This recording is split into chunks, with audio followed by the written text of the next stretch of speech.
o aluno Joaquim. Joaquim? Isso, é porque ele está tentando acessar, mas ainda não está ativo. Olha, se você observar aqui, não apareceu nenhum convite. Deixa eu pesquisar para ver se tem. O problema é que eu não sei como está. Como é que está o usuário dele? Aqui só aparecem para mim, está aparecendo os professores. Eu vou pedir ele para tentar acessar de novo. Veja com ele a possibilidade dele sair e entrar novamente, para ver se consegue.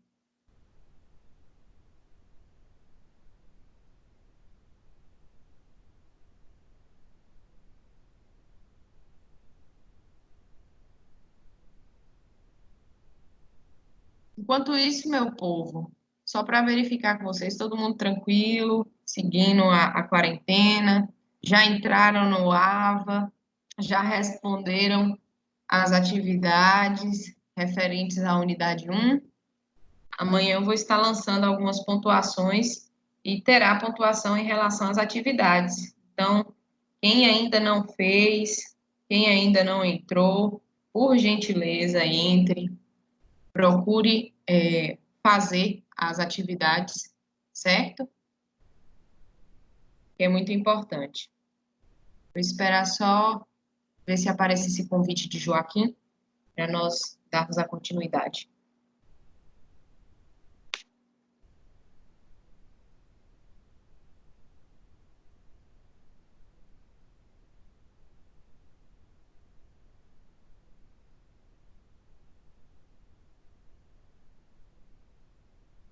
E apitar, eu voltarei.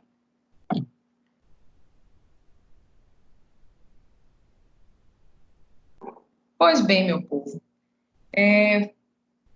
como eu estava dizendo anteriormente, nossa aula hoje, nós iremos iniciar a unidade 2.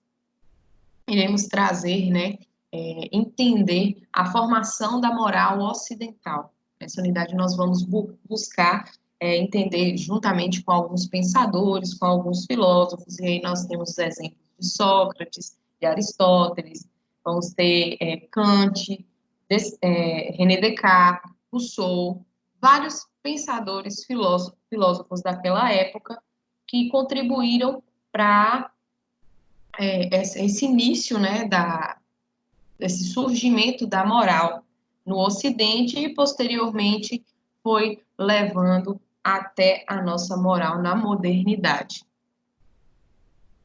Como nós estudamos na unidade 1, no que se refere aos filósofos, ao pensamento filosófico, ao período pré-socrático, ao período de Sócrates, né, quando a vinda de Sócrates, o pensamento de Sócrates, o pensamento de Aristóteles, nós estudamos em relação ao pensamento filosófico, o posicionamento de Kant, mitologias, todas essas coisas que influenciaram para o surgimento da filosofia e o surgimento do pensamento filosófico.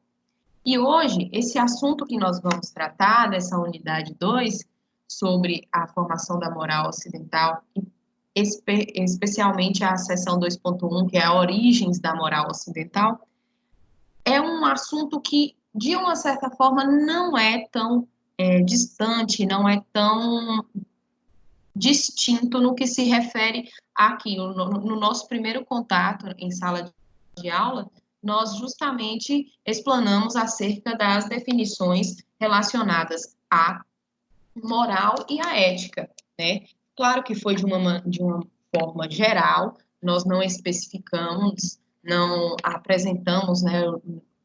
Não foi apresentado a questão dos filósofos e suas contribuições, porém, nós já por si só sabemos a distinção e a definição de cada termo, né, da questão de ética e da questão também da moral. Nessa unidade, nós vamos buscar esse entendimento justamente para adentrar na parte da questão da nossa ética mesmo, né, a questão do pensamento de ética. E quando a gente fala em relação à moral, né, nós recordamos aquelas definições sobre a moral, sobre o que é regido, né? Pelo que é regida a moral, e aí nós temos que a moral ela é o segmento de regras, de ordens, regulamentos, que é esperado socialmente pelo indivíduo, né? Que é apresentado pelo indivíduo ao indivíduo pela sociedade. E aí, nesse caso, tem um colega seu que está...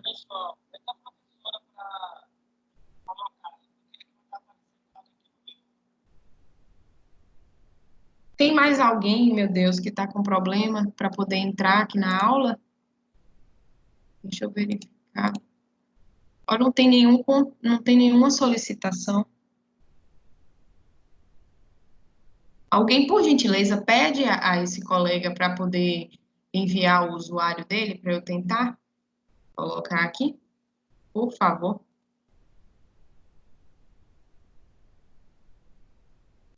Voltando à questão da nossa sessão. Nós vamos aqui entender essa questão da moral, né? Como eu disse anteriormente, que a moral ela vem através da nossa sociedade. Não sei se vocês se recordam, mas nas conceituações aquele dia em sala, uma das coisas que foi apresentada a vocês sobre a distinção de moral e a distinção de ética é justamente que a ética é algo pré-determinado, é algo linear, que passa de gerações para gerações e, de uma certa forma, não sofre tanta alteração. Entretanto, a moral, ela vem de uma certa forma que se adequa à realidade da sociedade a qual está inserida. Então, a moral aí, a questão do pensamento em relação à moral, tem muito disso. E aí, se nós pensarmos em relação à nossa aula passada, nós trouxemos, né, estudamos a questão do posicionamento de Kant, em que um dos momentos ele fala a respeito da lei natural, né, que as leis naturais, elas regem a natureza, e, consequentemente, por reger a natureza, essa lei, a natureza por si só já é de uma forma na qual a gente espera, de uma forma na qual já é pré-determinada, e nisso é seguido.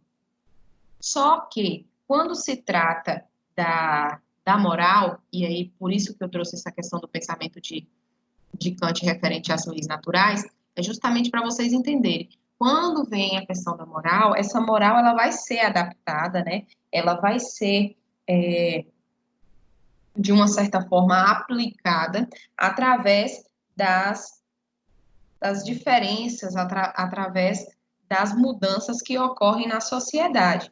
E sempre que ocorrer a questão do pensamento, né, moral, a questão do agente, porque para se ocorrer a questão do pensamento moral, a questão da filosofia moral, tem que ter um agente. E esse agente, nós vamos entender mais à frente que ele pode ser tanto passivo quanto ativo.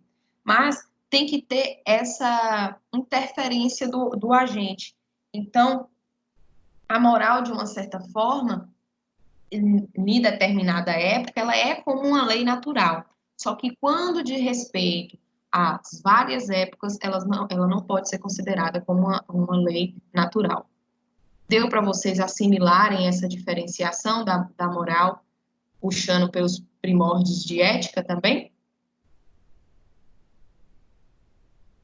Sou toda ouvidos de vocês.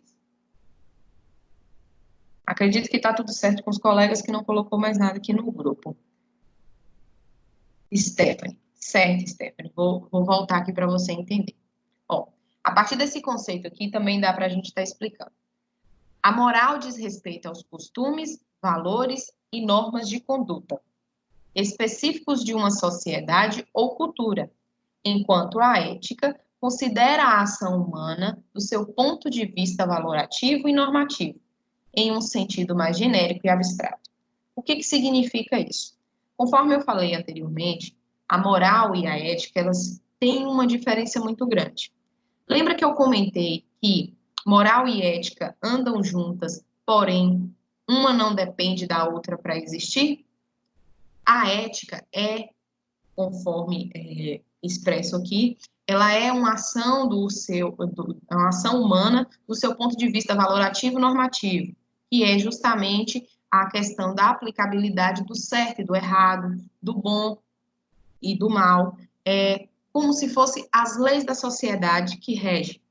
Ela vem de geração para geração, pode ser alterada? Pode, mas se em termos for alterado o pensamento através da ética, esse pensamento ele terá que utilizar questões morais. Por quê? A moral, ela não é linear igual à ética. A moral, ela é igual ao nosso direito, mutatio legis. Ela simplesmente irá se adequar às questões, a costumes, valores, normas de conduta de cada sociedade, de cada região, podendo ser alterada a qualquer momento, de acordo com essas mudanças que ocorrem na sociedade. Então, um exemplo simples em relação à ética, né, e à moral é a nossa questão também das leis. As nossas leis, elas, de uma certa forma, são lineares no que diz respeito ao tempo que é exercido, que é aplicado em relação aos delitos, aos casos necessários para serem julgados. Entretanto, com as mudanças, né, ocorridas nas sociedades e a necessidade de atualização da legislação, é utilizado a moral, que é os costumes, valores e normas de conduta, para se fazer essa alteração. Então, ética linear e moral, ela tem essa possibilidade de mudanças. E aí, aqui mais na frente, fica bem expresso para vocês a definição de moral e de ética e o critério básico de diferenciação das duas. A moral é o conjunto de normas individuais e sociais que regulam os costumes das pessoas. Então, a moral, ela rege perante a vida do indivíduo na sociedade. E a ética, ela define as normas de comportamento do homem em seu meio social. Ou seja, é a ética, através da ética, no qual é imposto ao Então, no próprio... desculpa. Então, no caso da moral, ela pode se assemelhar aos princípios morais particulares que o indivíduo recebe, ou seja, família, educação. Justamente isso, olha. Quando nós falamos nessa questão dos costumes, valores e normas de conduta, é justamente aquilo que nós conversamos em sala de aula. São essas questões de herança, né? Porque algumas vezes existem na sociedade, e aí nós podemos trazer para nossos dias atuais, a diferenciação de uma cidade para outra, a diferenciação de um estado para outro e de um país para o outro.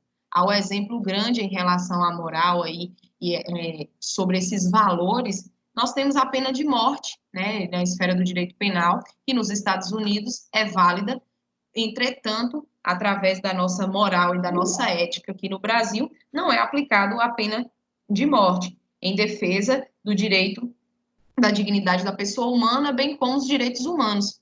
Então, é basicamente isso. Certo, então, entendi. Obrigada. Nada. Ismael e Aleph. Eu vou ter que estar voltando toda hora aqui para poder estar aceitando o pessoal. Então, dando sequência aqui, pessoal. A questão da moral. E aí, quando nós falamos em relação à ética, por que fazer essas duas lembranças, né, em relação a essas duas conceituações, justamente para nós entendermos o decorrer da explanação da nossa matéria. A ética é o conhecimento, a teoria ou a ciência do comportamento moral. Então, a ética, ela anda interligada com a moral, porém, para existir a moral, não necessariamente precisa da ética, conforme eu falei anteriormente. A moralidade, ela vem daqueles costumes, tradições, dos valores perante a sociedade, perante o indivíduo e sua organização social em que vive. Através da ética é que compreendemos, explicamos, justificamos, analisamos e criticamos, e se assim quisermos, aprimoramos a moral da sociedade. Através do momento que nós passamos a pensar de forma ética, a aplicar a ética do certo, do errado, do justo e do injusto, é que nós conseguimos seguir uma moral, se for, né, no posicionamento ético, no posicionamento do bom, do justo, nós seguimos essa questão da moral para o lado correto. Caso a gente opte pelos nossos costumes e tradições e contra a própria ética, nós estamos aí, de uma certa forma, nos tornando imoral. Então, tudo que é relacionado a bom e mal, a justo e injusto, o direcionamento, né, a descrição, o direcionamento em relação a isso é que se dá através da ética. As diretrizes, a questão linear, não há alteração. Porém, se for para ocorrer uma alteração na ética, será através da moralidade. E a moralidade que vem da moral, através dos costumes, valores, comportamentos de cada sociedade, de cada região, e conforme a colega até perguntou, de cada família. Tudo tranquilo? Se quiserem, eu volto novamente.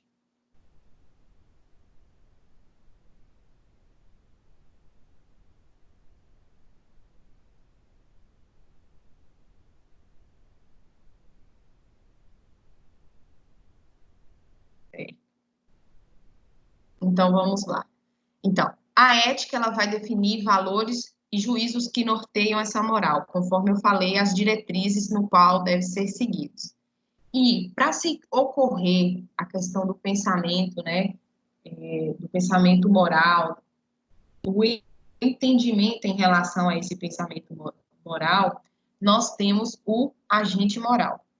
E o agente moral, ele pode ser dividido em agente moral ativo e agente moral passivo. E quais são, né, essas diretrizes, quais são esses questionamentos que é feito através do agente moral?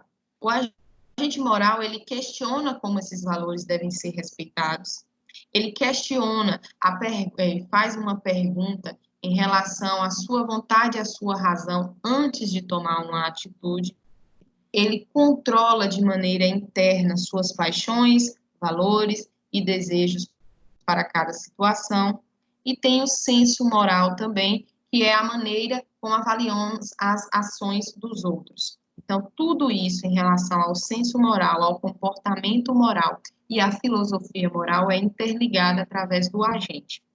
E aí eu explico basicamente para vocês uma coisa. Na aula passada, nós comentamos a questão da explicação daquele esqueminha de John Locke, não sei se vocês se recordam, em relação aos valores, e aqueles valores eles poderiam direcionar para algo bom, né, e no qual você decide, sabe que é certo, sabe que é o certo e o errado, e aí você opta por fazer o certo e por ali finaliza. Caso você vá de maneira subjetiva em relação a esses valores, em relação a essas qualidades, a maneira subjetiva como nós decidimos é justamente uma maneira que vai trazer uma consequência. E aí a gente tem como interligar em relação a esse posicionamento do agente moral. Por quê? A partir do momento que eu pergunto para minha vontade e para minha razão, eu tento entender elas duas antes de tomar uma decisão, eu estou seguindo pelo campo da moralidade. Eu estou entendendo o que é certo, o que é errado, e eu vou, através dos meus valores, dos meus costumes, ver se isso me cabe ou não, se eu devo ou não fazer. É aquela perguntinha, devo, posso, quero, sempre interligado. E quando eu controlo a minha maneira interna, né, em relação às paixões, valores e desejos em cada situação, eu controlo não é bem uma imposição, essa maneira utilizando as palavras nossas do cotidiano, essa maneira em que nós estouramos, né, sem antes analisar a situação, sem antes analisar a questão por si só, e já agimos na impulsividade, é que não é ocorrido o agente moral, não é ocorrido esse pensamento moral. Então, quando nós conseguimos controlar, é que ocorre essa questão da moralidade. E aí, gente, quando fala em relação a isso, em relação a controlar de maneira interna suas paixões, nós tivemos também um exemplo na aula passada referente à nossa questão sobre as relações interpessoais. Lembra que eu comentei sobre as relações interpessoais? E aí até dei um exemplo em relação ao namoro, que quando nós estamos apaixonados, nós não medimos as consequências e por si só fazemos as coisas no impulso? Esse mesmo exemplo pode ser utilizado nessa questão do agente moral. Quando nós estamos... ela pode ser usada, desculpa cortar essa conversa, a gente pode comparar essa explicação com aqueles exemplos do psicanalista, Freud, aquele id, ego, superego. A gente pode assimilar essa explicação com esses exemplos deles assim? Poder pode, mas não está interligado. Mas não está interligado totalmente, não. Você está entendendo? Certo. Porque nessa época aqui, as interferências foram dos sofistas para a questão do início da filosofia moral, foi a interferência de Sócrates, Platão e Aristóteles, entendeu? Então, não tem de uma certa forma... Quando fala em relação a impulso, impulso, não, claro. A definição aparentemente é a mesma, a gente pode fazer essa interligação em relação a exemplos. Entretanto, nós não podemos predeterminar que são junções, né, da mesma época que foram tomadas da mesma... Não, era só impressão de exemplo mesmo. Sim, entendi. Pode ser assim também. Então, tranquilo. Terminando a questão do exemplo que eu estava falando sobre a maneira interna das suas paixões, um exemplo simples, e aí eu estou falando mulheres, porque ocorre mais em relação às mulheres, é o próprio ciúmes. As mulheres, por si só, ao verem determinada relação interpessoal, né, amorosa, ao verificar uma situação, uma mensagem, até uma curtida de uma foto, né, que nós temos até isso, até uma curtida de uma foto, o ciúmes, ele fala mais alto, é algo que ocorre internamente da gente e nos faz tendo reações de maneira impulsiva, sem ter o mínimo controle, sem ter a mínima razão e sem entender a questão da vontade. Porque quando passa a questão da impulsividade, nós até falamos, meu Deus do céu, por que isso? Por que eu me comportei desse jeito? Então, esse agente moral, essa filosofia moral, esse pensamento moral, ele vem também em relação a isso quando se trata da questão de controlar a maneira interna, que é através das paixões, valores e desejos também. A mesma forma como na questão da pena de morte. A aplicabilidade da pena de morte lá nos Estados Unidos é de maneira tranquila, na qual a sociedade, por si só, não se regozija em relação a isso, não vai contrária ao judiciário por conta disso. Para eles, por conta da moralidade da sociedade, por conta da ética da sociedade, é algo já pré-determinado, já é algo pré-estabelecido, que eles estão convivendo, né, de maneira de costumes, se a gente for analisar por costumes e tradições, há muito tempo. Então, para eles, não tem essa questão da diferenciação. Mas já em relação à nossa sociedade, só no dizer, só no trazer esse tema para um debate, nós já temos divergências. E aí essas divergências, elas vêm, né, através dessa moralidade das pessoas e também da ética. Então, moral sempre estará enraizado, sempre estará correlacionado a costumes e valores que são impostos a nós, decorrente ao nosso convívio na sociedade, decorrente ao nosso convívio individual. Já a questão da ética vem através do próprio governo, vem através do próprio Estado, com diretrizes do que é certo, do que é errado, do que é justo e do que é injusto. Deu para vocês assimilarem essa questão do agente moral?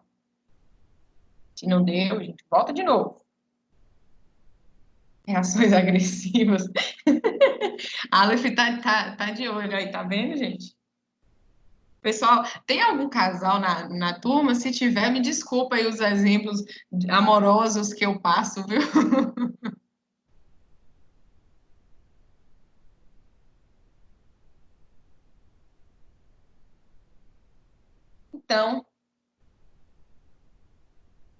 Então, chegamos nessa imagenzinha que também já foi apresentada para vocês, sobre a questão do devo, posso, quero, e aí nós temos o diabinho e o anjinho, que são a representatividade do justo, do injusto, do bem e do mal, para poder estar dentro da nossa mente, interferindo nas nossas decisões ou auxiliando nas nossas decisões a todo momento. E aí, foi apresentado para vocês,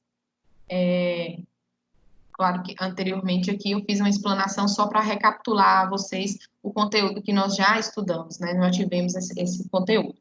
Mas agora, quando eu solicitei na atividade, e por sinal, quem não me entregou a atividade, quem não enviou a atividade, até porque ela vai ser corrigida agora em aula com vocês, a questão das questões fechadas, até porque as abertas vai ser corrigidas de maneira individualmente.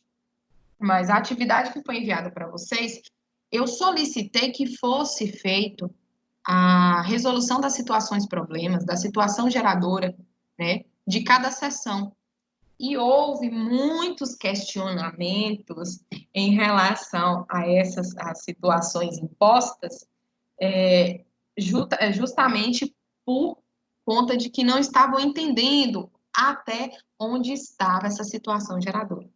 Então, logo agora no início, antes de adentrarmos nesses pensamentos, na interferência de Sócrates, Platão e dos sofistas, eu vou apresentar para vocês qual é a nossa situação geradora. Não é uma situação geradora difícil de se entender, até porque vocês conhecem muito bem, já foi citada em sala, e, salvo engano, vocês mesmos me falaram que foi feito um trabalho, que vocês leram esse mito da caverna, não foi?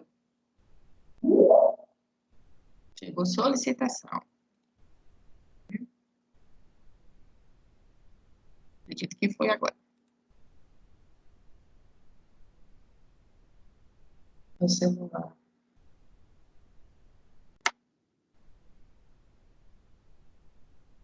Na unidade 1, cada sessão tinha uma situação geradora, não foi não? Exatamente, Elaine. Tinha uma situação geradora em cada sessão.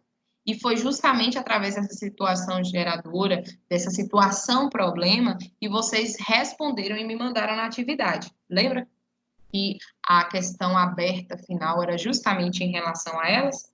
Pois bem, nessa nossa primeira sessão da unidade 2, ela traz a situação geradora justamente relacionada ao mito da caverna, né? O mito da caverna escrito por Platão no seu livro A República. E sobre esse mito da caverna, explica lá como se deu, a questão da história por si só. Todos sabem a história, gente? Eu preciso explanar a questão da história aqui, do mito da caverna. Se não, basicamente, era um grupo, né, de prisioneiros que estavam presos dentro de uma caverna, na qual eles escutavam, né, sons, tinha uma frecha de uma luz que fazia a sombra transparecer na parede, e juntamente esses sons com essa sombra, eles acreditavam que eram como se fosse, como é que eu posso dizer? Era como se fosse algo sombrio, né? Algo sombrio que estava acontecendo. E aí tem essa questão do pensar fora da caverna, de tentar sair para descobrir o que tinha, o que não tinha, o que é que acontecia do lado de fora da caverna. E aí um desse homem, Platão até coloca que, se caso ele voltar, poderia ocorrer duas coisas. Ou ele seria, né, ignorado, zombado, até acreditavam que ele poderia ser considerado como louco, e aí ninguém iria ouvi-lo, e poderia levar até a questão dele ser espancado e morto pelos seus colegas, ou simplesmente iriam ouvir de uma maneira assim mais tranquila, mas também contra a vontade da maioria, não teria essa vontade da maioria, e aí eles poderiam até decidir sair dessa caverna. É basicamente isso, mas o importante são justamente esses questionamentos que Platão traz acerca desse mito da caverna. Ele traz esses questionamentos e que, através do nosso conteúdo hoje, vocês vão ter essa possibilidade de estar respondendo, de estar recebendo essa questão das respostas de mão beijada. É só a questão de prestar atenção, a questão de estudar mesmo o módulo, a parte da seção 2.1, no qual vocês vão vão conseguir responder. Então, a partir desse mito da caverna, a partir dessa alegoria que foi apresentada pelo próprio Platão, ele nos faz pensar em algumas perguntas. Quais eram as perguntas? O que significa caverna nessa história? O que são as sombras projetadas no fundo da caverna? O que representam as correntes que aprisionam, né, os homens? Quem é o prisioneiro que se liberta e sai da caverna? O que é a luz do sol? O que é o mundo lá fora iluminado pelo sol da verdade? E qual o instrumento que liberta o prisioneiro e com o qual ele deseja libertar os outros homens? Em tese, fazendo uma relação, né, uma interligação em relação até à nossa própria sociedade e aí os dias atuais, nós temos essa questão da caverna. E por mais, galerinha, que nós estamos dentro de casa, de quarentena, todo mundo aí só curtindo as lives, as lives dos cantores e se divertindo, nós não estamos em uma caverna, né? Nós não temos essa questão de estar na caverna. Mas uma caverna poderia ser, por si só, uma maneira onde nós vivemos em uma sociedade pré-determinada que nos impõe um pensamento específico, um pensamento, não vou falar correto, mas um pensamento específico, uma linha de raciocínio com as mesmas diretrizes, onde o que pode e pode fazer, não existe o que não pode fazer. Então, significa, se a gente trazer para os dias atuais, uma sociedade que vive nessa imposição. E aí eu posso dar até a questão dos exemplos em relação até a nossa própria China, tem a China, tem o Japão, onde as leis são muito severas, né? Tem a questão da lei de que só pode ter, salvo engano, 2 filhos, se vir mulher, aí que não pode ter mesmo a questão dos filhos. E são coisas impostas pela sociedade. Então, viver numa caverna, hoje, para nós, é viver numa sociedade onde nós não podemos exercer o nosso pensamento, o nosso desejo, não podemos exercer a nossa moral, né? De mesmo sabendo o que é certo, o que é errado, nós escolhermos através dos nossos valores, da nossa virtude, o que é necessário ser seguido. Claro, gente, que quando nós colocamos essa questão do bem e do mal, o que deve ser seguido através da ética, há aquela questão da verdade absoluta, né? A apresentação da verdade absoluta. Claro que nós vamos ver à frente que para os sofistas, né, que foram os precursores em relação ao pensamento moral, eles pensavam essa questão, tinha essa questão de não existir uma verdade absoluta. Então, a partir do momento que você acredita que não existe uma verdade absoluta, você já está por si só fazendo a alusão, fazendo essa questão do pensamento moral. A questão de representação de correntes que aprisionam os homens, a questão de sombras, né, projetadas, o que são essas sombras projetadas no fundo da caverna. De uma certa forma, as sombras elas podem ser também consideradas como as as consequências das nossas ações, né? Através desse momento de sair da caverna, através desse momento de pensar de forma, através da moral, né? Do pensamento moral, não acreditando em nenhuma verdade absoluta, nós estamos tendo uma consequência. Ao sair, temos essa consequência. Então, as sombras, ela por si só, vem através de uma consequência que é a luz que atinge esses homens que ficam a todo momento de costas, né, para uma determinada parede, acorrentados. Então, tem essa possibilidade aí. Correntes, as leis que por si só nos aprisionam. E aí eu falo aprisionar não em relação aos delitos acometidos, nos quais serão pagos, né, por penas restritivas de liberdade, mas sim essa questão das diretrizes, das leis inerentes à forma de se aprisionar as pessoas. Então, assim, através da nossa explanação, que vocês vão ver essa possibilidade de interligação desses questionamentos de Platão, do mito da caverna, para os nossos dias atuais. E aí, na hora que for chegar o momento de resolver essa situação geradora, essa situação problema, vocês vão estar conseguindo resolver da melhor maneira e, de uma certa forma, sem maiores dificuldades. Então, agora, vamos seguir o nosso conteúdo, adentrando nessa questão dos sofistas.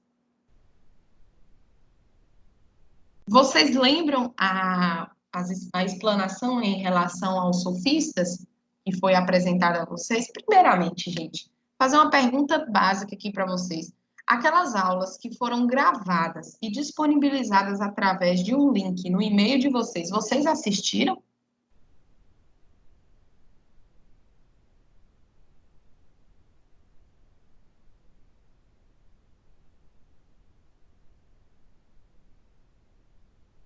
Eliane, por que não?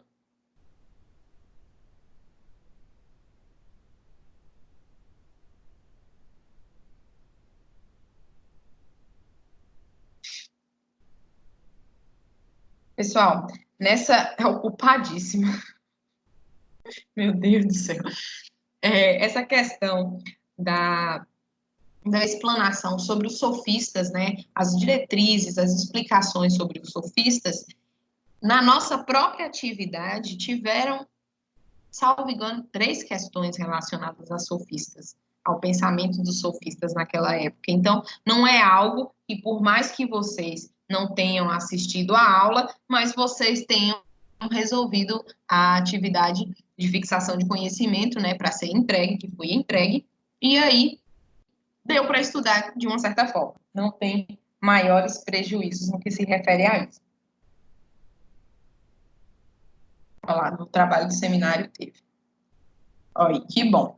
Então, em relação à moral e os sofistas, eles foram os primeiros a apresentar essa questão da consciência moral, né? A questão do pensamento moral. E quem eram os sofistas? Só para relembrar para a gente. Os sofistas, eles eram professores que viajavam pelas cidades, ensinando a arte da retórica a quem lhes pagasse. Eles eram considerados como mestres. E aí, pessoal, nós temos uma questão em relação a essa profissão, né, dos sofistas, que nós trazemos que foi por eles terem justamente essa busca de apresentar, de ensinar a retórica, a oratória, a questão do convencimento, da argumentação, é justamente algo que eles faziam em troca de pagamento, diferente dos filósofos, porque os filósofos, eles iam para as praças, né, eles, de uma certa forma, estavam demonstrando, fazendo a argumentação deles, os discursos deles, justamente para tentar colocar na cabeça da população, naquela época, né, essa questão da filosofia, do questionamento, né, é mais a questão do questionar, sem saber a resposta. Já os sofistas, eles iam também, algumas vezes em praça pública, fazer a explanação, né, de alguns conteúdos para demonstrar o poder da argumentação e o quão eles eram bons na questão da retórica e da oratória, porque através disso é que eles conseguiam despertar o interesse naquelas pessoas que queriam pagar para aprender isso. Por quê? Naquela época, uma das coisas, né, relacionadas aos sofistas era justamente, e também a representatividade daquela época, era justamente os posicionamentos feitos perante as assembleias, no momento de votar, no momento de discutir determinados projetos de leis, ou que sejam também determinadas diretrizes para a organização da sociedade daquela época. Então, aí os sofistas, eles ensinavam aquelas pessoas, e naquela época a gente poderia considerar que era justamente os patrícios, né, a classe em que detentia um poder econômico muito grande, podiam pagar por esse conhecimento, então eles pagavam para adquirir essa oratória, essa argumentação, para conseguir impor a sua defesa, apresentar a sua defesa.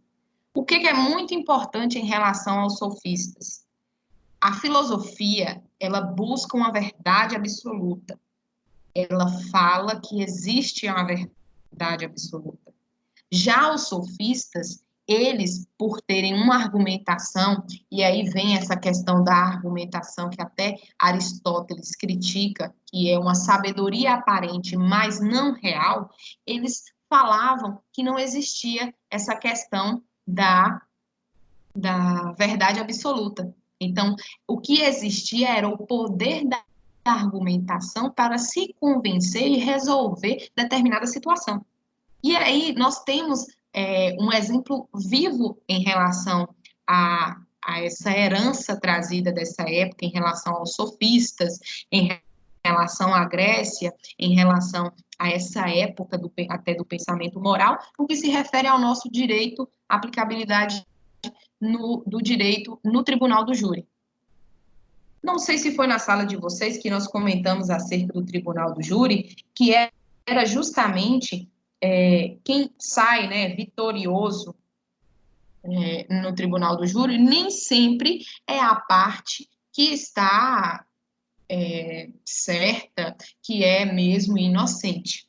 Às vezes, o advogado, né, e os sofistas também têm essa relação com das primeiras profissões que vinculam essa questão da ligação com o advogado, com o representante do direito, no que se refere à argumentação. E não, no tribunal do júri, o que vale, nós até damos como eu posso dizer, essa nomenclatura de teatro, né? Naquela época era utilizado nas ágoras, nos teatros e tudo mais. E aí temos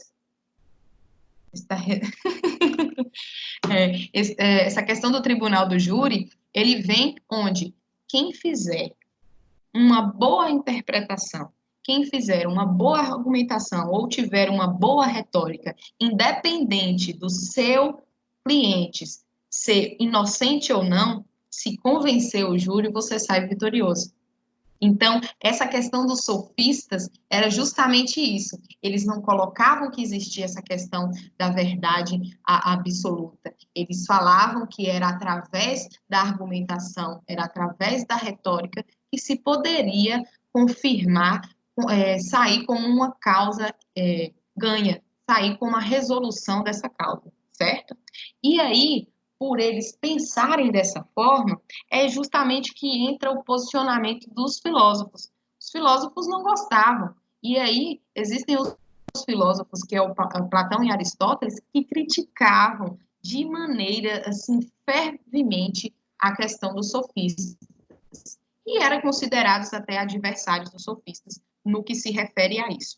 Mais à frente nós vamos ver que tem um filósofo que ele foi até questionado por parecer ser sofista, e ele se sentiu muito ofendido com isso. Vocês vão ver posteriormente. Mas é muito interessante essa distinção, esse pensamento dos sofistas e dos filósofos.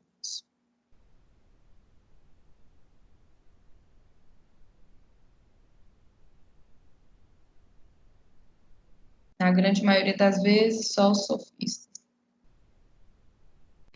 Nós vamos ver aqui agora, viu? Elaine, se você quiser fazer alguma interferência também, fica à vontade. Principalmente quem é do grupo desse tema, viu? Quem fez o trabalho escrito referente a esse tema, fique à vontade. Então, Elaine, ela falou aí relacionado a Heródoto. Heródoto, ele também foi muito importante, só que o considerado como o primeiro sofista, como o pai do pensamento, né, sofista, e criticava essa questão da verdade, que não existia a verdade absoluta, era justamente Protágoras de Abdera. Um nome maravilhoso, lindo demais, né? Essa questão do Protágoras. Ele era considerado lindo. Ele era considerado como o primeiro sofista. A ideia, né? Ele partia dessa ideia de que o homem é a medida de tudo que existe.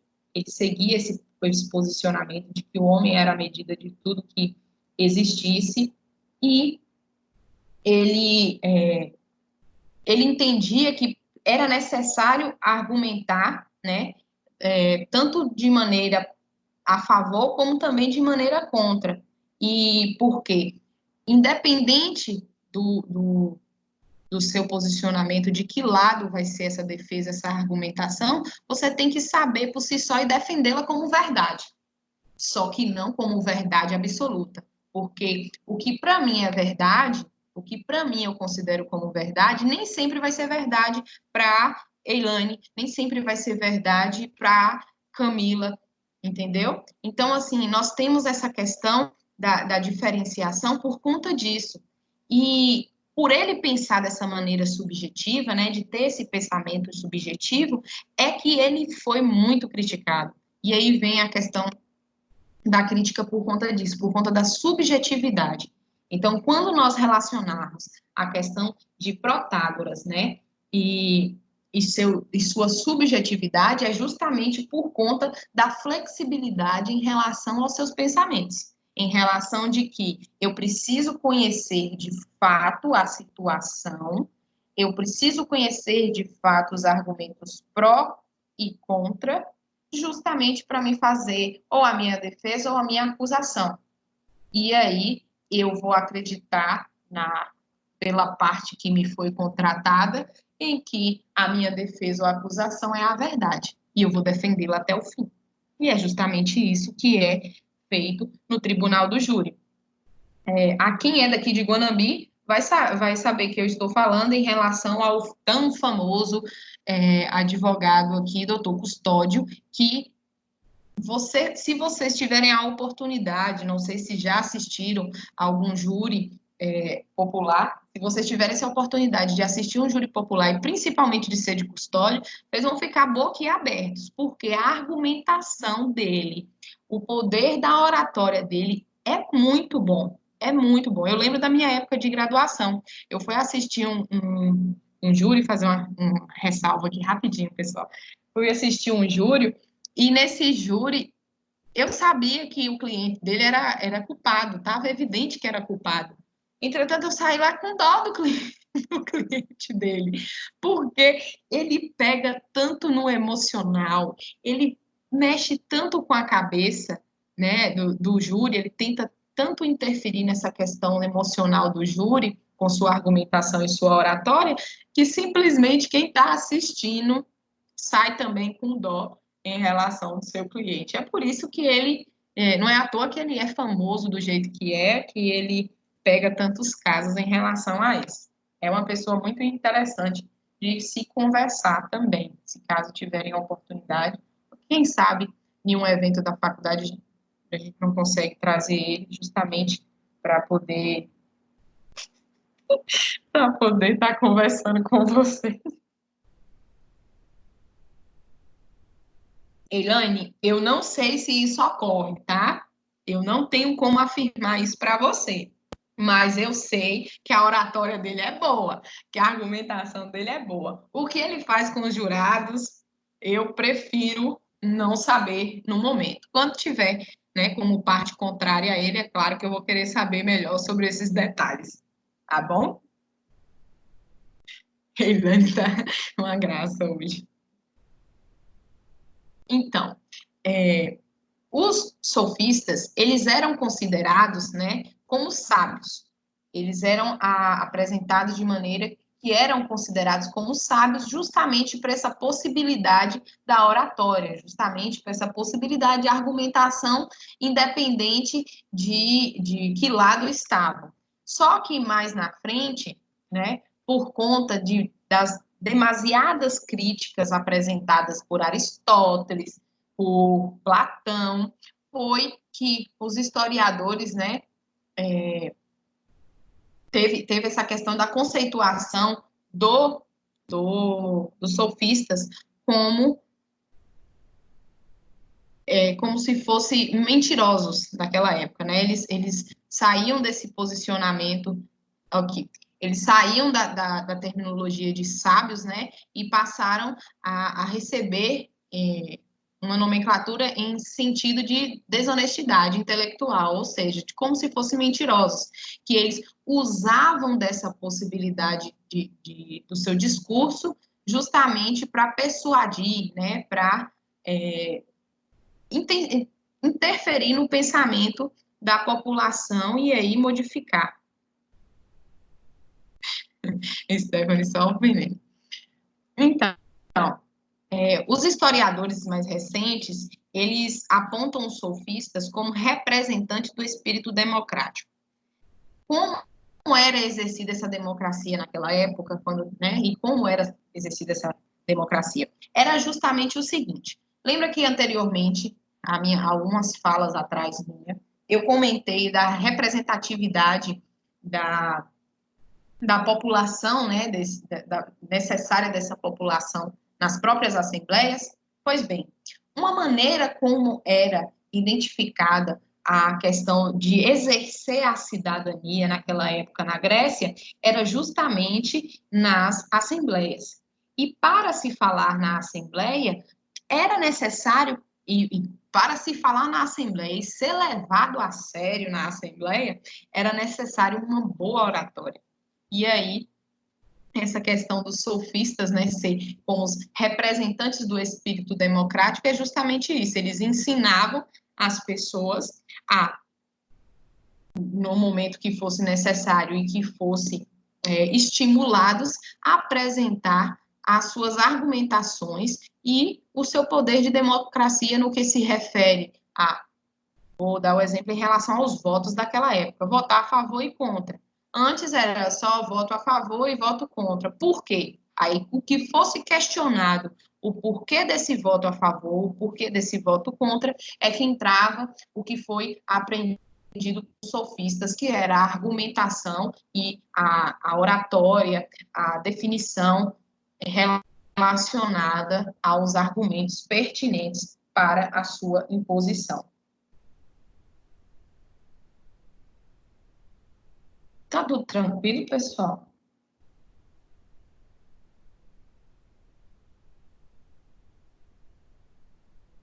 Vocês vão querer fazer alguma pausa ou segue normal a aula e posteriormente encerra mais cedo, o que seja, finaliza logo a aula, como é que vocês desejam?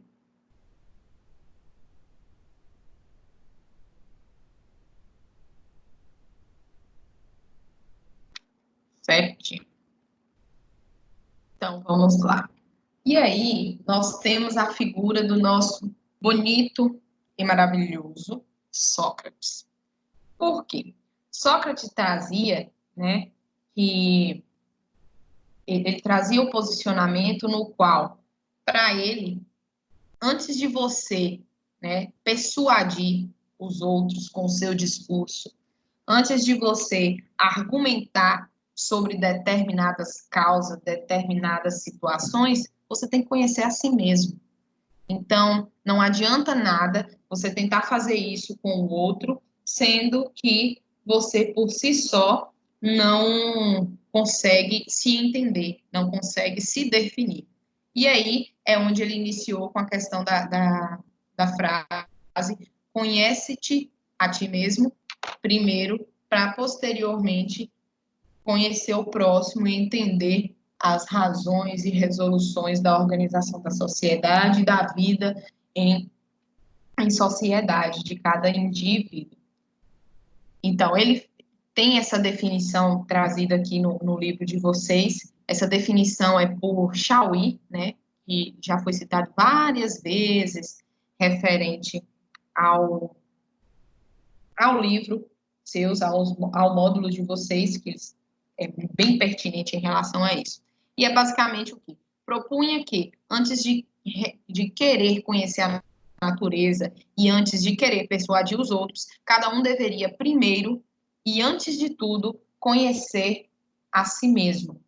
E aí, essa foi pode ser considerado como um centro de preocupações e de investigação em relação à vida de Sócrates, né? Ele partiu desse pressuposto para poder entender a natureza e também entender a vida perante a sociedade. E aí, a gente pode, e com isso também a gente afirma aquela questão de que esse período em que Sócrates vivia, esse período em que Sócrates estava exercendo, né, a sua filosofia, o seu pensamento, seja ele um pensamento já para início da formação da filosofia formal, ele era um período considerado antropológico. Por que antropológico? Porque ele era voltado justamente para a questão do conhecimento do homem, do conhecer o homem por si só, da sua origem, dos acontecimentos e da sua imposição perante a sociedade, perante a sua vida na sociedade. Então, Sócrates aí, ele foi muito importante. E Sócrates, como um belo filósofo, né, como um bom representante da filosofia, Sócrates vivia nas praças, vivia nas ágoras, fazendo seus discursos. E quando ele encontrava pessoas aptas, né, e aí falo pessoas aptas de interesse em querer conversar com Sócrates. Por quê? Sócrates, por ser filósofo, ele indagava, ele questionava, ele perguntava muito em relação ao aquele indivíduo, né, em relação à vida daquele indivíduo. E é importante frisar que essas perguntas dele era sempre fundada na questão de valores, né, nas ideias e valores. Ele sempre seguia isso. E aí eu trouxe alguns questionamentos que eram feitos por Sócrates para você ver como é decorrente. Primeiro, Sócrates, se ele perguntasse o que é amizade, e vamos supor que o interlocutor respondesse que a amizade é um sentimento do bem em comum entre duas pessoas que se gostam, que não tem vínculos vínculos familiares, não tem vínculos afetivos, né? A única afetividade, no caso aí, é só a questão do gostar com a amizade. Ele iria falar assim: sim, você falou que é uma relação entre duas pessoas em que uma gosta da outra, mas o que é o gostar? Aí ele já começava a indagar. Independente da resposta que desse em relação ao gostar, ele conseguia fazer outra indagação. E aí, esses interlocutores que eram abordados por Sócrates, ou que por si só buscavam a conversa, né, com Sócrates, poderiam chegar em duas conclusões. E aí, sobre Sócrates, pessoal, é uma coisa que é interessante frisar aqui para vocês, porque Sócrates, ele não deixou nenhum escrito, viu? Ele não deixou nenhum escrito. Tudo que nós sabemos referente a Sócrates é apresentado a nós, de uma certa forma, por Platão e Aristóteles, que eles pegavam e eles pegavam e seguiam esse posicionamento e passaram como foi a questão de Sócrates, né? Então, escritos vocês não encontram em relação a esses posicionamentos, a vida de Sócrates e tudo mais. É mais algum outro filósofo que por si só irá explanar. Mas voltando aqui, sobre a questão dos questionamentos. Qual eram as duas vertentes, as duas conclusões que podiam chegar em relação a essa relação do interlocutor com Sócrates? Das duas, uma. Ou saía em briga, porque ele indagava tanto, ele questionava tanto, né, em relação às respostas do próprio interlocutor, do próprio indivíduo, que poderia gerar uma discussão, uma briga, né? Ou ele, nessa maneira de indagar, nessa maneira de entendimento, ele simplesmente conseguia despertar um interesse nesse indivíduo a estar seguindo ele e partindo para um conhecimento através da filosofia, através do estudo e do entendimento. Então, tinha essas duas vertentes. Não existe registros que comprovam que deu mais briga do que seguidor para ele, mas nós temos essa questão. E quando nós falamos em relação a questionamento, eu volto a afirmar para vocês aquilo que eu falei em sala de aula. Quando você vai utilizar do pensamento filosófico, quando você vai utilizar do seu poder, e aí eu falo poder, de questionamento, de crítica, né, através da sua moral, através da sua ética, você tem que ter embasamento suficiente e argumentação em relação a esses questionamentos. Não adianta porque ele me perguntou o que é justiça e eu achar que é algo justo e pronto. Não, é algo justo, sim, mas é algo justo por quê? Porque isso, a forma como nós indagamos, como nós justificamos, tem que ter um embasamento, e aí seja para a área da filosofia, seja para a área do direito, seja para a área da vida dentro de casa com sua família, entendeu? Então, é necessário isso. E aí, quando apresenta-se, né, a questão de Sócrates, é entendido também na esfera da ética. Por quê? A indagação ética socrática, ela tem dois focos, que é a sociedade e o indivíduo. Da mesma forma que ele tinha as suas perguntas fundadas em ideias e valores, para o pensamento, né, para a questão da filosofia moral, para o pensamento moral, ele tinha a questão da ética sobre os dois focos, que era a sociedade e o indivíduo. Então, a sua indagação, ele vinha pertinente à sociedade em relação à organização da sociedade, à forma das imposições das regras para reger essa sociedade, ao crescimento da sociedade, como se deu a sociedade, de onde veio, para onde vai, como vai ser, enfim, do indivíduo, o posicionamento do indivíduo perante essa sociedade, a questão do indivíduo com sua família, a questão do indivíduo em seu relacionamento interpessoal ou no seu próprio relacionamento pessoal interno. Tinha até questionamentos em relação à vida interna, ao pensamento interno deste indivíduo.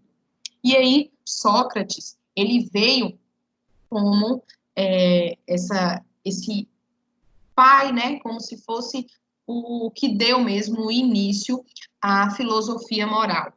Lembra que eu falei que teve um filósofo que foi questionado se era sofista e ele ficou muito enraivado, né? Ele ficou muito revoltado por ser comparado aos sofistas.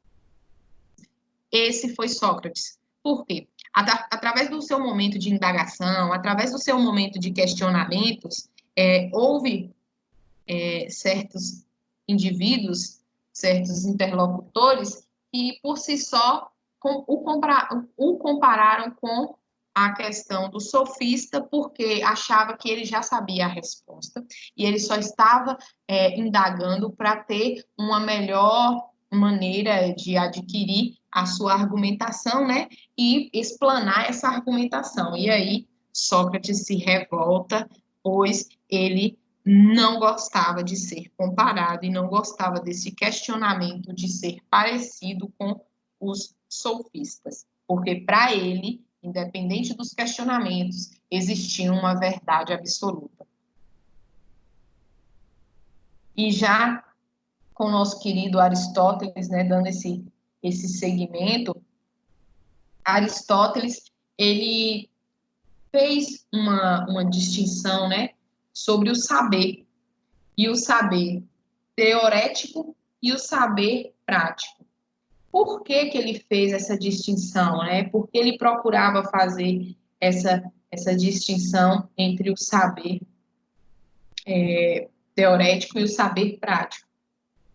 Porque ele utilizou desse início da filosofia moral, né, através de Sócrates, justamente um meio também de iniciar esse pensamento para explicar essa filosofia moral, né, para se explicar a questão da filosofia moral. E aí vem que o saber teorético, ele é o conhecimento de seres e de fatos que existem e agem independente de nós e sem nossa intervenção ou interferência. E aí, o saber prático já vem para o conhecimento daquilo que só existe como consequência da nossa ação, por isso depende de nós.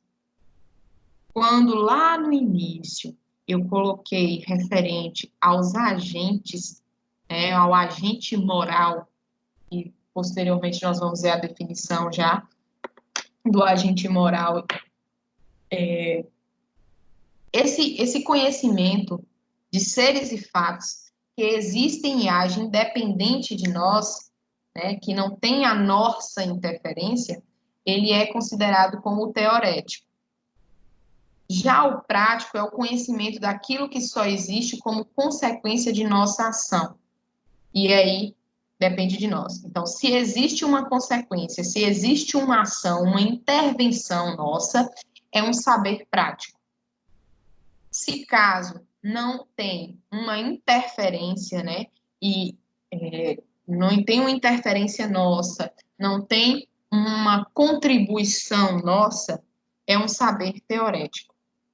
E aí nós temos na nossa vida muitos pontos referente a esse saber teorético e a esse saber prático. E aí, por si só, a vida em natureza. Nós sabemos, em relação à nossa natureza, em relação à reprodução dos animais, que se não tiver nenhuma interferência por si só, terá uma evolução dos seres, né? Até a questão da própria extinção, pessoal.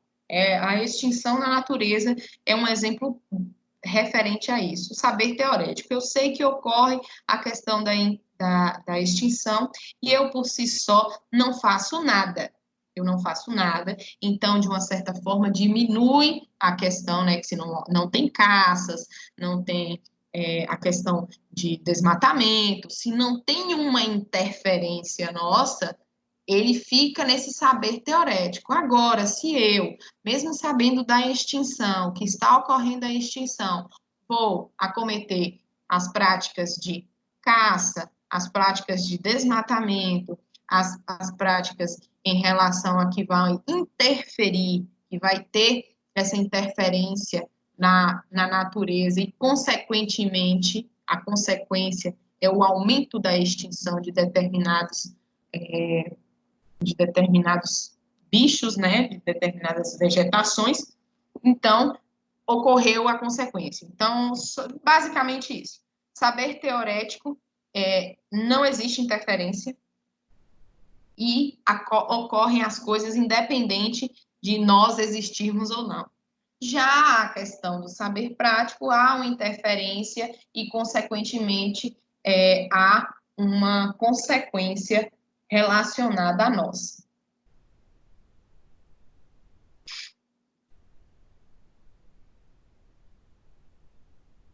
verificar o grupo. Tudo tranquilo aí, povo?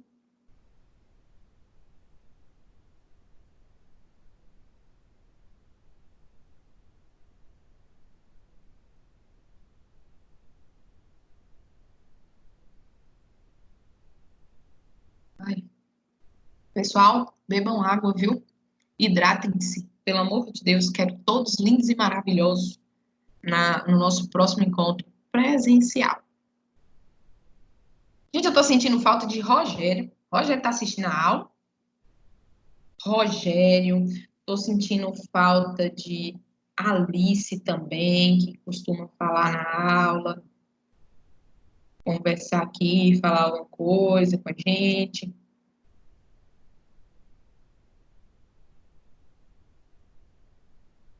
Tô sentindo falta de Elaine falar aqui de novo, viu? De Janaíne. Hã? Eu também estou sentindo falta de Janaíne. Janaíne? Eu não tenho o número de todo mundo salvo, e aí não tem como eu ver diretamente a interferência. Cadê, gente? Janaíne. E Janaíne tá no grupo, porém, ela não está presente na nossa aula, acredito eu. Gente, vocês já viram a foto da mulher no WhatsApp? É chique demais. Vamos lá, mas vamos voltar aqui. Da ética para Aristóteles e Sócrates, né? Então, Aristóteles, ele também fez, além da diferenciação, né, da distinção entre o saber, apresentando o saber teorético e o saber prático, fez também a questão da divisão, né, da definição desse campo das éticas em relação à virtude, a bem e à obrigação. Claro que a virtude é relacionada também à nossa própria moral, né? São coisas, são costumes, são virtudes enraigados na nossa vida, seja em sociedade, seja vida particular. As ações da ética sempre visando o bem, né? Sempre através do bem em comum, e a obrigação, porque esse campo das ações éticas, as ações éticas, elas são impostas, elas visam o bem da sociedade, elas visam o bem da maioria, porém, elas necessitam ser obrigatórias e de imposição. E aí, se vai ser seguida essa imposição ou não, nós, cada indivíduo por si só, vai analisar perante o seu desejo e a sua moralidade.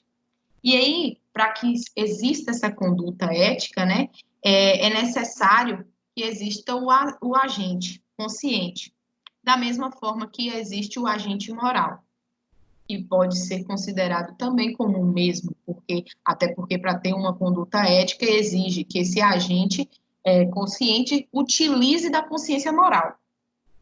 E aí nós temos a definição, né, desses agentes, que é o agente moral passivo e o agente moral ativo. E aí, para os engraçadinhos de plantão, passivo e ativo não tem nada a ver com aquilo que a gente sempre pensa, tá? Vocês podem ficar tranquilos em relação a isso. Rogério está trabalhando. Eilane foi ver a foto também, ó, tá vendo? Em Portugal. Então, o agente moral passivo, ele é aquele que se deixa dominar, se deixa levar pelas circunstâncias e pela vontade. Lembra no início que eu falei que o agente moral, ele tem a possibilidade de pegar e controlar as suas atitudes, de controlar o seu interior, né? E não a ponto de que não é levado pelas circunstâncias, pelas paixões, pela impulsividade. Então, é justamente isso. Quando o agente moral ele é passivo, ele faz totalmente o que é imposto, o que é correto pelo ativo. Se o ativo consegue controlar, né, esse seu jeito interior, essas impulsividades através das paixões, inclinações, por si só, ele faz essa reflexão do que é certo, né, dos valores internamente, o passivo, ele não consegue. Então, quando vocês se depararem com um posicionamento, ou, né, perante a sociedade, eu sei que não pode roubar, né? Eu acredito que não pode roubar, eu sei que é errado roubar, entretanto, eu estou com fome, eu estou desempregada, eu estou precisando daquela determinada quantia que eu estou vendo, e devido às circunstâncias, eu vou me deixar dominar por elas e vou cometer esse roubo, esse furto. Entendeu? A junção, a relação da deixar dominar pelas circunstâncias. Eu coloquei esse exemplo do roubo, gente, em relação até uma questão que teve em uma das atividades, eu acredito que foi na turma de vocês, se não na turma da manhã também, foi colocada, aquela atividade que nós fizemos em sala, onde teve aquela questão do cartão de crédito, né, que a pessoa que encontrou o cartão de crédito, ela não sabia por si só se iria utilizar ou não o cartão, porque precisava de um medicamento, de uma certa urgência, né, esse medicamento, para a sua filha que estava doente. Entretanto, não tinha dinheiro e achou essa carteira com cartão ou com dinheiro que seja. E aí, se essa pessoa fosse levada pelas suas circunstâncias, deixada dominar pela vontade, pela essa questão da necessidade, ela estaria, de uma certa forma, representando o agente moral passivo. Caso contrário, se ela por si só se controlava, entendia que aquilo não a pertencia, entendia que deveria entregar, independente da sua necessidade, ela queria seguir o que era o certo, o que era o correto, né? Seguir, de uma certa forma, valores morais em relação às diretrizes éticas, ela iria entregar e não fazer a compra, não utilizar algo que não a pertencia.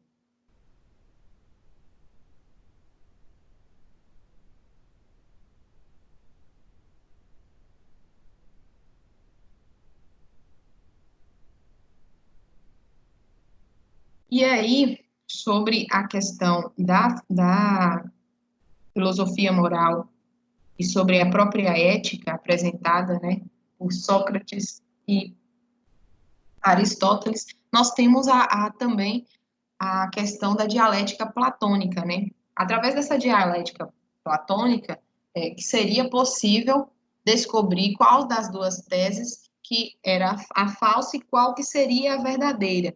Então, quando se fala em relação ao posicionamento dos sofistas, né, em relação à argumentação de não existir uma verdade absoluta, Platão, ele vem com o seu método da dialética, né, justamente comprovando que, através desse uso do exercício dialético, através dessa intuição intelectual, né, dessa ideia, desse conhecimento da essência, é que iria entender qual que das duas teses apresentadas seria a falsa e seria a verdadeira, e por si só chegaria também na sua verdade absoluta. Gente, de uma certa forma, os filósofos eram a todo momento tentando desbancar os sofistas. Se fosse nos dias de hoje, os sofistas, como foi considerado os primeiros pais da advocacia, né, em relação à oratória, em relação à argumentação e tudo mais, acredito que podemos colocar que os filósofos é mais para a área dos juízes e dos outros magistrados. Só para a gente poder a gente colocar em relação à nossa sociedade hoje. E aí, eu trago para vocês essa charge, que eu sou apaixonada por Mafalda, né? Na qual ela ela e nosso querido Manelinho, eles apresentam as diretrizes que foram explanadas aqui hoje. Ela vem, ó, olha que linda pedra, achei, olha que linda pedra que achei, Manelinho. Ele, linda, é uma pedra que tem de lindo, ela a cor, a forma, é linda. Ele vem, mas tem cor e forma de pedra. Isso aqui é lindo? Aí ela, para mim é. Aí ele, para ti, sim? Ela, não. Então, assim, infeliz. Os dois saíram de uma certa forma infelizes. E aí nós temos o debate dos filósofos e dos sofistas. Como é que nós chegamos? Nossa linda Mafalda, ela é como representante dos sofistas. Olha como é que ela chega, ela pega uma pedra, ela vê um posicionamento, né? A questão da argumentação de que ela acha linda, que a forma como é, né? É bonita, a forma da pedra, a cor da pedra é bonita. E aí vem Manelinho como um filósofo por si só, através da verdade absoluta, e fala que isso não é bonito e que é uma pedra e não tem nada de bonito nisso. E aí é apresentado para nós esse debate entre filosofia e entre sofistas.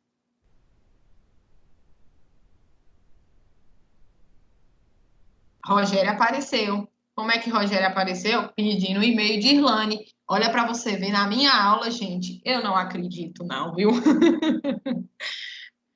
Então, aí nós chegamos no momento em que é colocado para nós refletirmos, né? Refletirmos acerca da ética, das situações éticas e também das situações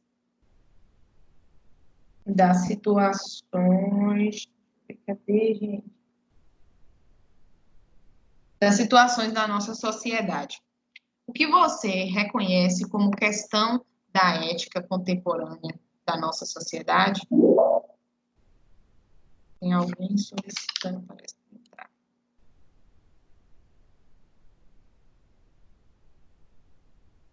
Pode pensar aí, viu, pessoal? Quem quiser pensar, quem quiser falar. Eilane, por favor, dê o seu posicionamento frente a isso. E aí eu tenho certeza que você também, por ser do grupo responsável por essa sessão, vocês viram essa parte do reflita aí, do faça você mesmo, em relação à ética na contemporaneidade.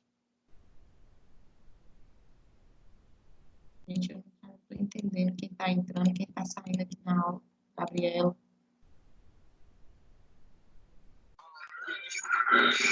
Opa!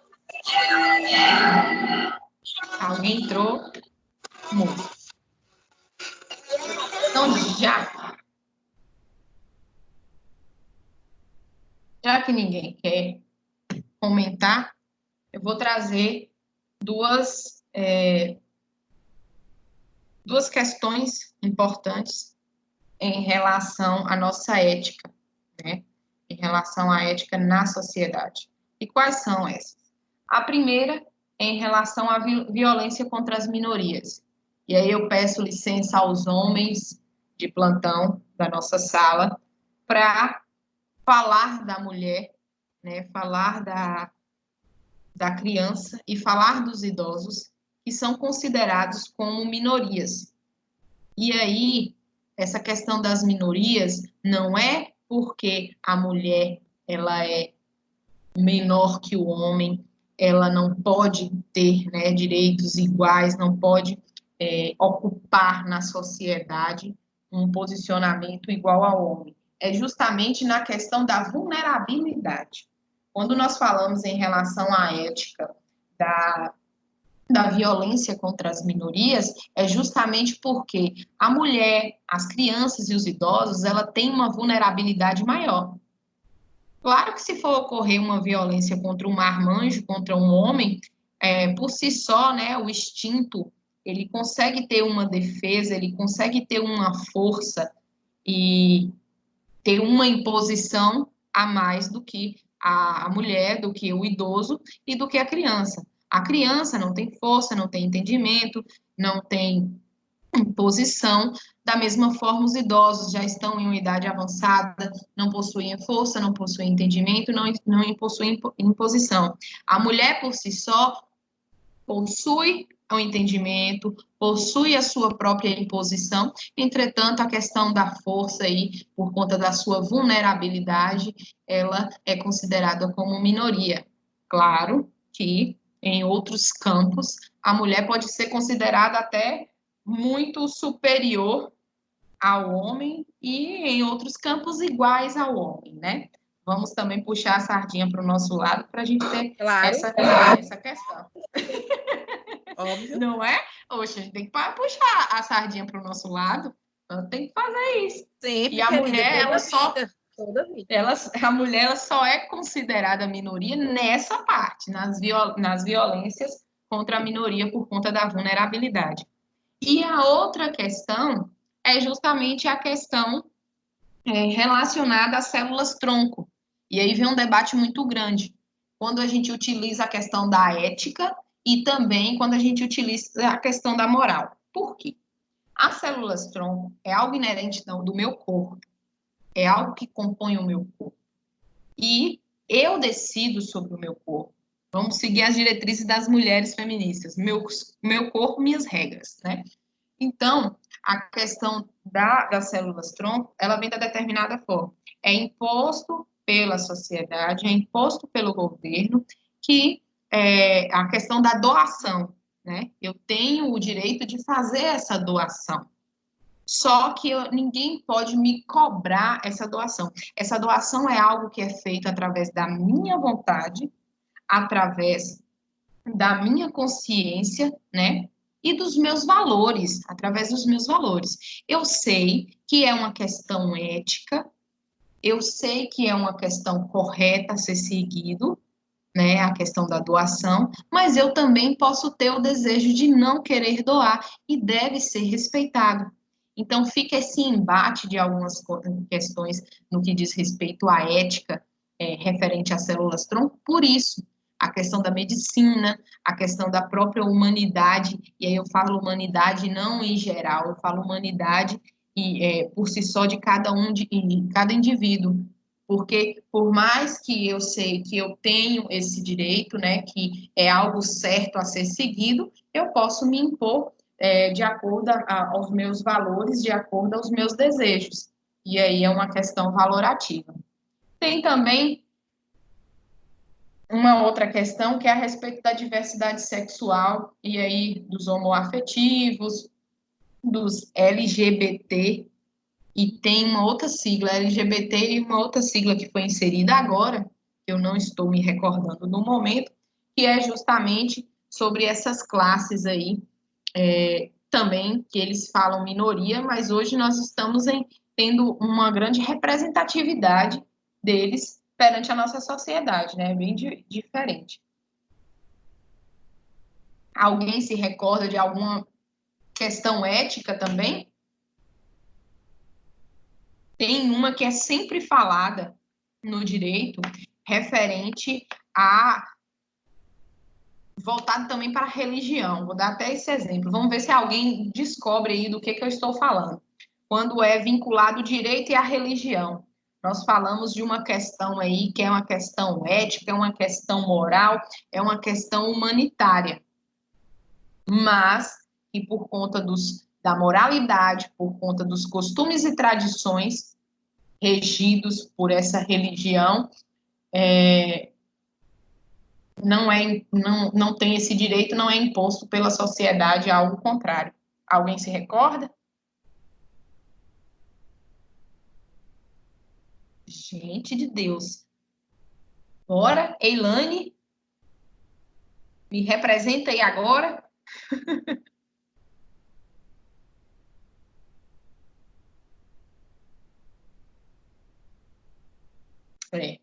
Não foi dessa vez.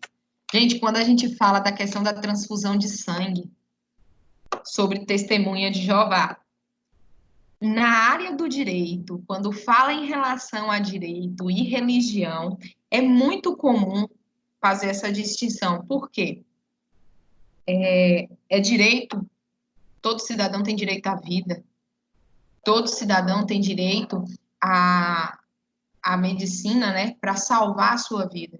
E quando se depara nessa questão da religião, dos testemunhas de Jeová, que não admitem transfusão de sangue, né, eles preferem, não sei como é que é imposto pela religião deles, e se tiver alguém também, eu peço até desculpa se eu não estiver falando da maneira correta como é colocado pela religião. Mas ao que me foi passado é que pela religião não há essa possibilidade de ter essa transfusão de sangue, né, de receber essa transfusão de sangue, justamente porque o sangue não é puro, não é considerado puro para adentrar no meu corpo. Então, por si só, eu vou a óbito por conta disso, pela minha religião. É preferível o óbito do que adentrar no meu corpo um sangue que não seja meu, que não seja puro, entendeu? E então, quando nós falamos em relação a esse debate ético, essa questão da transfusão de sangue pelos as testemunhas de Jeová é um embate ético, é um embate moral, é um embate em relação à medicina, é um embate em relação à dignidade da pessoa humana e principalmente aos direitos humanos. Então, tem um embate muito grande, mas é respeitado a decisão. Em alguns pontos, né, existem médicos que entram até na justiça em relação à transfusão de sangue, principalmente quando são crianças, né, no leito de morte. Mas é respeitado, em tese, essa questão da religião, justamente porque é algo moral, é algo de um costume, de um valor que é imposto, né, que é seguido perante essa religião, e não por si só, não adianta as mudanças ocorridas nas sociedades, os mutátios, né, da sociedade e valores, a mudança desses valores, que irão modificar isso. É, de uma certa forma, ética deles, bem como uma certa forma moral, que vai de encontro, né, que vai contrário à nossa questão moral da nossa sociedade. Todo mundo tá bem aí, gente?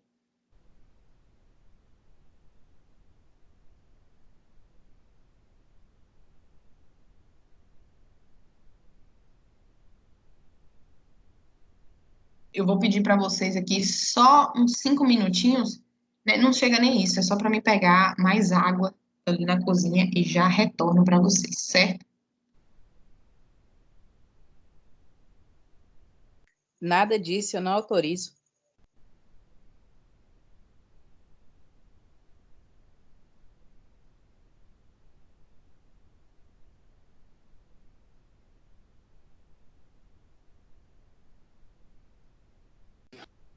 O Elaine, hoje você ficou famosa aí com a professora, hein? Já falou o seu nome aí umas 50 vezes aí hoje.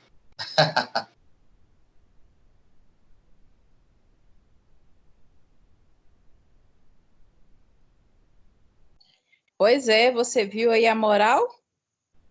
Botei fé. Gostei. Você viu, Ismael?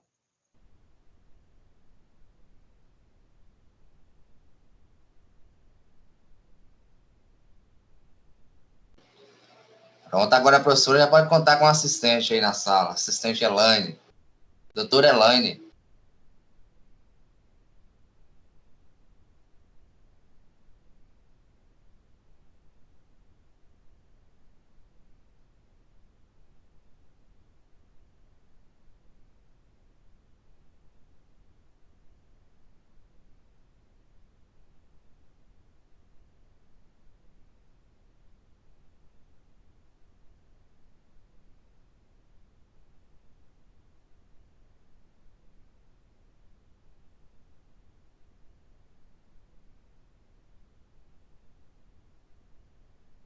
Tô de volta.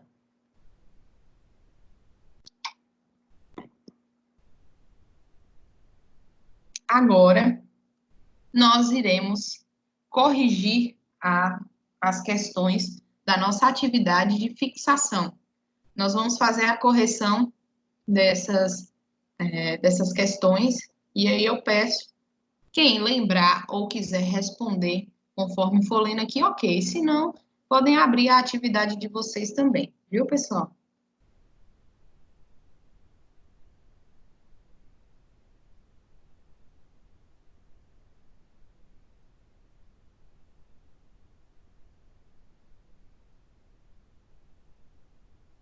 Posso iniciar a correção? Ei, prof, um momento, a senhora só vai corrigir a atividade ou vai dar mais algum conteúdo? Não, o conteúdo da seção 2.1 já foi sanado aqui. Aí, para não iniciar, né, e ficar uma sessão pela metade, eu vou fazer essa correção e aí nós encerramos por hoje. Não fala que vai encerrar, Muito não, Pro, obrigada. que ela quer assistir a live de Bruno e Marrone. Não deixa, não. Olha, gente, eu não acredito nisso. Você vai me abandonar por causa deles? Ela me mandou mensagem aqui agora no privado, Pro. Falou, Vicilane, vê aí. Vicilane, viu, Falei, velho? moça, Essa Bratio. Eu quero saber quem foi que assistiu É mentira, a aula Pro. ontem. Eu quero saber quem assistiu a aula ontem, porque teve live de Marília Eu Mendonça, né? assisti. Eu assisti a aula, ainda fui fazer trabalho. O negócio foi o seguinte, de um lado estava o celular ligado de Marília Mendonça, do outro uma cerveja, e do outro estava o computador fazendo trabalho. Tá certinho. Elaine Aí agora deu tá bom, viu? imune. Todo dia só postando cerveja aí, uísque, vinho. Elaine tá imune aí do Você larga vinho. minha vida. Você larga minha vida. É a aula Pro, de segue a todos os atividade. jeitos para prevenir na pandemia, né?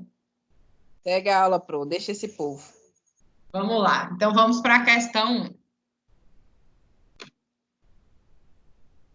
Na Grécia Antiga, principalmente na cidade de Atenas, no século V a.C., desenvolveu-se uma corrente de pensadores conhecido como sofistas, tidos como sábios. Eram pagos para ensinar aos jovens, principalmente a arte da argumentação. Sobre esses pensadores, considere as assertivas a seguir. Os sofistas eram mestres que viajavam de cidade em cidade e realizavam aparições públicas, discursos, para atrair estudantes de quem cobravam taxas para ensinar a arte da argumentação. 2. Os sofistas acreditavam que, através dos argumentos, era possível se chegar à melhor solução de cada caso. 3. Os sofistas destacaram-se porque estavam preocupados em ajudar voluntariamente os cidadãos a desenvolverem as habilidades de discurso que, para os gregos, eram fundamentais para a política. 4. A retórica dos sofistas não se propunha a levar o interlocutor a questionar sobre a verdade dos fatos, dos princípios éticos ou dos sentimentos, mas em demonstrar a efetividade dos argumentos, o que tornava motivo de crítica por resvalar ao uso do discurso para manipulação. E aí eu pergunto para vocês, qual dessas afirmações encontra-se corretas? Se quiser falar aqui, se não, pode colocar a aqui letra também. C. Letra C? Ó, Pro. Eu marquei a questão 1, 2 e 4. Deixa eu ver se foi isso mesmo. Foi 1, 2 e 4. Letra C. Por que vocês acham que a questão 3 está errada? Ué, Pro, porque a ajuda dos sofistas não era voluntária, não. Exatamente. E os sofistas, eles recebiam para praticar a sua retórica. Era oneroso. Exatamente, era de forma onerosa, não era voluntariada, né? Essa bicha doida. Muito bem. Essa questão do voluntário aí, ele demonstra que a questão está errada mesmo. A partir do momento que está essa palavra voluntariamente, né, pega e confronta com a assertiva número 1, onde já fala que eles cobravam por isso, né, cobravam taxas por isso, e as diretrizes, pelas definições que nós temos, nós sabemos que os sofistas, eles cobravam sim para ensinar a arte da oratória e da argumentação em relação. Então, conforme foi falado, a questão, as assertivas corretas se encontram na letra C, que é 1, 2 e 4.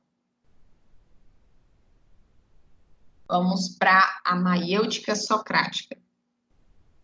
A maiêutica socrática é a arte de trazer à luz, por meio de perguntas e respostas, a verdade ou os conhecimentos mais importantes da vida em sociedade. É o que aí, pessoal? É certo, porque a maiêutica é uma forma de analisar um diálogo e trazer luz e novos pareceres ao que avalia, no caso, né? Isso mesmo. Oh, paixão! Isso mesmo. A questão da maiêutica socrática, ela visa justamente Correta. isso. Correta. Isso mesmo. Esse povo... Olha, gente, se vocês estão respondendo de acordo com as nossas aulas e o conteúdo estudado, beleza. Agora, se vocês procuraram a resposta na internet, eu vou puxar a orelha de cada um, viu? Vocês ficam. Adianta aí, Pro. Quem está querendo assistir agora, Bruno Marrom, sou eu. Vamos, 3. O nascimento da reflexão filosófica na Grécia Antiga está associado aos pensadores que antecederam a Sócrates, os chamados pré-socráticos. As questões fundamentais propostas por esses filósofos são de âmbito eminentemente moral, político, cosmológico, educacional e religioso. Assinalaram qual? Cosmológico. Nós falamos na nossa diretriz. Isso. Nós falamos nas nossas diretrizes, nas nossas definições relacionadas ao período pré-socrático, que eles estudavam, foi um período que estudou a cosmologia, era o estudo do cosmo naquela época. Então, quando se fala desse período pré-socrático, né, o que estão antecedendo o pensamento de Sócrates, até porque Sócrates e bem como Aristóteles, eles pensavam nessa questão do homem, né, do conhecimento antropológico, a busca do conhecimento através do homem. E aí, antes disso, houve a necessidade de se estudar o cosmo, a cosmologia, a natureza. E aí, nesse período pré-socrático, nós tivemos a marca disso. Então, a letra correta é a letra C. 4. No século V a.C., Atenas vivia o auge da sua democracia. Nesse período, os teatros estavam lotados. Afinal, as tragédias chamavam cada vez mais a atenção. Outro aspecto importante da civilização grega da época eram os discursos proferidos na ágora. Para obter a aprovação da maioria, esses pronunciamentos deveriam conter argumentos sólidos e persuasivos. Nesse caso, alguns cidadãos procuravam aperfeiçoar sua habilidade de discursar. Isso favoreceu o surgimento de um grupo de filósofos que dominavam a arte da oratória. Esses filósofos vinham de diferentes cidades e ensinavam sua arte em troca de pagamento. Eles foram duramente criticados por Sócrates e são conhecidos como maniqueístas, hedonistas, epicuristas ou sofistas? Sofistas, óbvio. A resposta está aí mesmo na pergunta. Exatamente. A forma como é apresentado o enunciado da pergunta é justamente para entregar já a resposta para de um vocês, grupo para o estudante. Aí, igual coloca, ó, o surgimento de um grupo de filósofos que dominavam a arte da oratória. Eram sofistas, né? Eles dominavam a arte da oratória, da retórica e tal, eles se achavam bambambam, resumindo. Quando a gente fala de uma atividade de fixação de conhecimento, é justamente onde ela vai frisar muito a conceituação, né? Ela vai trazer essa conceituação nas questões justamente para fixar o conteúdo na mente nossa. E aí, essas questões ligadas aos sofistas, elas foram pensadas, né? Eu coloquei elas nessa atividade justamente para finalizar nossa unidade 1, de uma forma que, no momento que nós adentrássemos na unidade 2 e falássemos dessa origem, né, da moral ocidental e esse posicionamento dos sofistas, não haveria nenhuma dúvida no que se refere a essa profissão, a esses filósofos também conhecidos, entendeu? Então, é muito importante e fico feliz em relação a ter essa diferenciação, a vocês analisarem a questão de maneira correta e não por si só é essa e pronto. 5. Silogismo. Silogismo. O silogismo é a forma lógica proposta pelo filósofo grego Aristóteles como instrumento para a produção do conhecimento consistente. O silogismo é tradicionalmente constituído por, letra A, premissas, um termo, 3 premissas, um termo maior e um termo menor que as conecta logicamente. B, uma premissa maior, uma conclusão que decore logicamente da premissa. C, uma premissa maior, uma premissa menor, uma conclusão que segue as premissas. D, 2 premissas, 2 termos médios e uma conclusão que se segue delas. É uma premissa, um termo médio e uma conclusão que decorre da premissa. Qual é a correta?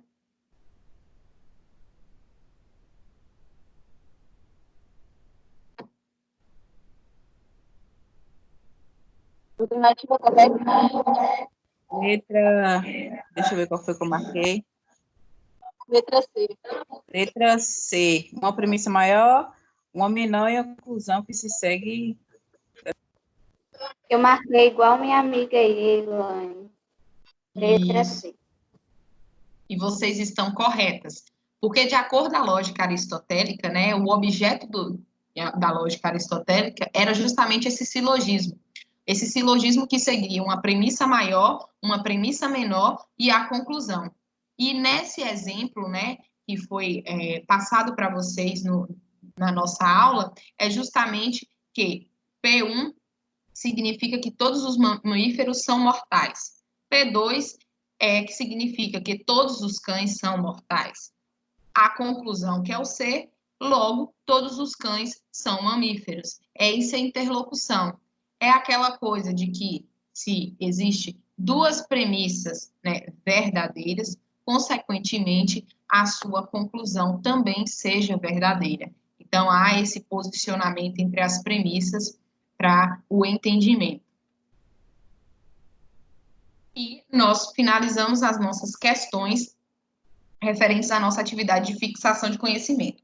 As situações, problemas, eu não vou estar explanando aqui, porque vai ser corrigido de forma individual, e eu, por não ter corrigido as atividades ainda, vou corrigir amanhã, eu não vou apresentar de lógico modo as respostas, até porque houve alguns colegas que tiveram problemas na entrega dessa atividade por conta de equipamentos de informática que não estavam disponíveis para eles. E aí a instituição pediu para passar essa atividade com prazo maior também. Foi por isso que eu delatei o prazo e falei que quem não enviou essa atividade para mim ainda tem a possibilidade de enviar a atividade até, no máximo, amanhã, 10 horas da manhã.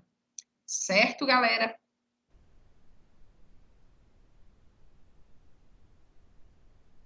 Acredito que sim. Ninguém falou nada. A nossa aula vai estar se encerrando. Certo, querida, certo.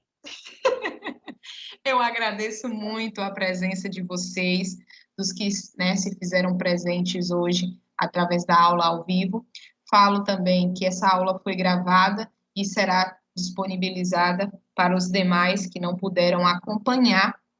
Eu peço, por gentileza, que vocês leem a próxima sessão, a 2.2, para a nossa próxima aula. E eu agradeço muito as contribuições e interferências feitas por Eilane e peço também que cresça esse número, né, de alunos nessa interação, que por mais que nós não estamos a moral. em sala de aula... Fala de novo meu nome, que eu acho que eu não ouvi, não. Fala de novo. Por mais que nós não estamos em sala de aula, mas essa interação é muito importante até por um bom desenvolvimento da aula. Se caso alguém que está escutando, né, o áudio da aula, está escutando essa gravação, ou até mesmo quem fez parte aqui da nossa aula, tenha alguma dúvida referente ao tema, é só entrar em contato comigo pelo WhatsApp. E friso também a questão da nossa professora Irlane. Às vezes nós estamos, né, online e não podemos responder de imediato, mas fiquem tranquilos que iremos sanar as dúvidas de vocês logo que possível, certo? Fiquem com Deus, tenha um bom feriado, na quarentena, mas é um feriado santo, e que vocês possam agora curtir as lives tranquilos, sem interferência da professora Andresa, certo? Graças a Deus, graças a Deus. Agora, meu povo. Eu vou pegar minha latinha. Gente, muito obrigada mesmo. Fiquem todos com Deus e até a próxima aula, certo?